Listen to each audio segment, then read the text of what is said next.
The primary religion in Cambodia is Buddhism. In Kampong Chhnang, we walk through this modern-day Buddhist temple area. Cambodia has about 15 million people living in an area just slightly larger than Missouri. About 95% of the population is Buddhist. We saw temples in 3 towns. In each case they appeared neat and clean, as this one in Kampong Chhnang. Kampong Chhnang is known for its pottery. There is a statue of a lady with a pot at the market. One makes pottery during the dry season when the rice is not growing or being harvested. Here a lady molds clay for a pot. No pottery wheel is used. She walks around the pot as she molds it, and the finished piece looks very pretty. Pots are sun-dried and then fired. Here are some of the pottery for sale as souvenirs. The pottery manufacturing and the sales are done under the main floor of her house. Most houses have this elevated feature, which provides shade during the hot summer.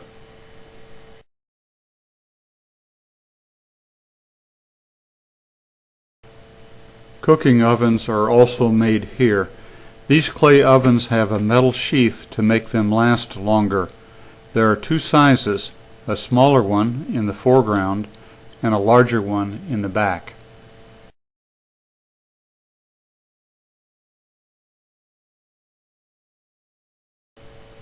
There are places in Cambodia where fresh water is not readily available.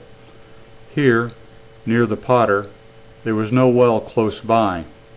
Due to the generosity of some American tourists, and with the help of guide Suan Chuan, this well was sunk in November 2008.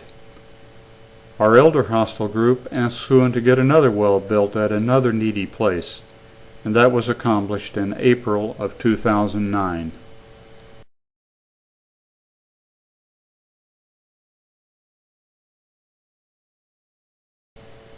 Sugar palm trees are an important source of income during the dry season when there is no rice harvest.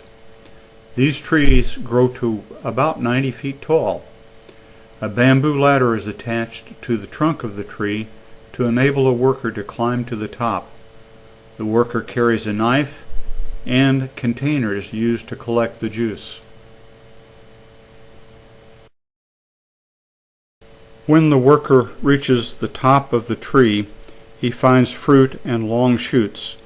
He cuts the ends of the long shoots. Then he presses the shoots with this wooden device. Each shoot is placed in a container, and the containers are left at the top of the tree for 3 or 4 days to collect the juice from the shoots. When the containers are brought down from the tree, the sweet juice is boiled to produce a red-orange sugar. The fruit of the sugar palm may be cut open and the inside pulp may be eaten. Yeah, they eat this. Yeah, they eat this. Who's first?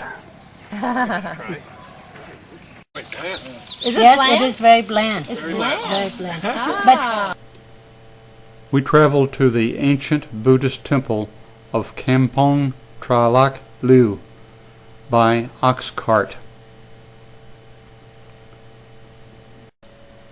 Getting into the carts was a bit difficult for most of us, and the ride proved to be quite bumpy. But we passed beautiful scenery on our way to this UNESCO temple restoration site. The original temple was built around the year 900. It eventually collapsed, and this temple was erected about 100 years ago. A Buddha statue sits at the east end of the temple, and there are beautiful paintings on the walls. Silver and copper smithing are done in Cochin, Cambodia. Note that the work is manual, and both adults and children work the metal.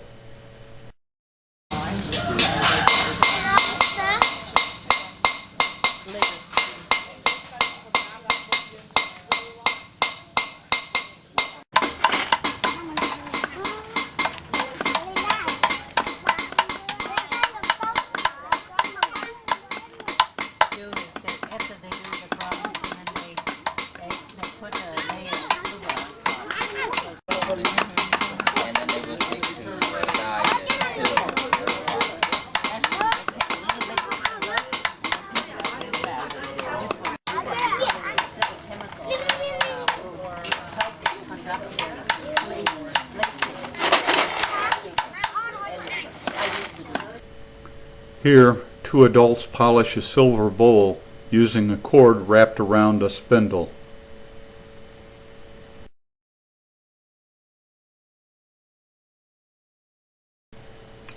Cochin is the home of a teacher who has quite a story.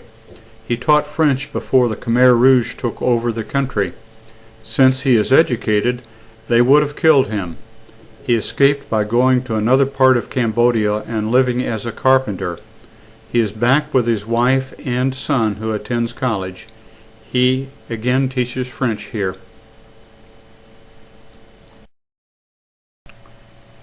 While walking along the street between the metalsmith operation and the teacher, we saw a house with a drain pipe from the roof to a cistern. Discarded spray cans are used to make the drain pipe.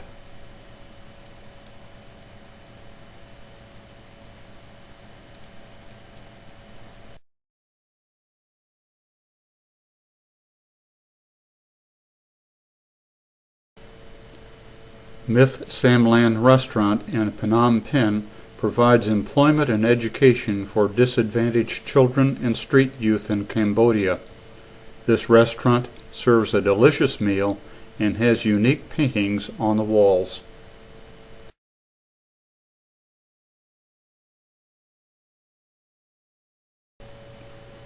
Just before we left Cambodia, the U.S. Ambassador, Carol A. Rodley, visited us aboard our boat. She discussed the challenges Cambodia faces as it strives to provide for the future of its citizens. Truly, the road to a better future will be difficult for these people and for their children, but their smiles and their warmth are most inspirational, and we wish them success.